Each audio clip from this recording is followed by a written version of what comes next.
কলকাতায় যেটা হয়েছে সেখানে কি মেসির সামান্য পরিমাণ দোষ ছিল? অবশ্যই নয়। তার প্রমাণ হায়দ্রাবাদে মিলেছে। কলকাতাতে মেসিকে ঘিরে রেখেছিল স্থানীয় মন্ত্রী, এলিটরা, যারা কিনা আদৌ কখনো মেসির খেলা দেখে কিনা সেটাও সন্দিহান। অনেকে হয়তো বর্তমানে মেসি কোন ক্লাবে খেলছে সেটাও জানে না, অথচ তৈলবাজ এলিটরা মেসির চারপাশ ঘিরে রেখেছিল। ভক্তদের কাছে মেসিকে পৌঁছতে দেননি। মেসি সব জানেন, বোঝেন, তাই তো 5 মিনিটের মাঝে সল্টলেক থেকে বের হয়ে চলে আসেন। কারণ বছরের পর বছর রাত জাগা ভক্তদের টানেই মেসি এসেছেন, অথচ ভক্ত পর্যন্ত মেসিকে পৌঁছতে দেওয়া হচ্ছিল না। কিন্তু হায়দ্রাবাদে গল্পটা পুরোটাই ভিন্ন। এখানে মেসির চারপাশে ছিল না কোনো তৈলমর্দন বানা নেতা। একেবারে স্বাভাবিকভাবে মাঠে ছেড়ে দেওয়া হয় মেসিকে।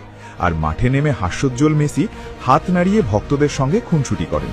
এরপর ফুটবল খেলেন, গ্যালারি মাতিয়ে তোলেন। সেখানে মেসিকে দেখা যায় একেবারে ফুরফুরে চনমনে, কারণ ভক্তদের ভালোবাসা পর্যন্ত পৌঁছেছিল মেসি। কলকাতা এটা দেখে শিখুক,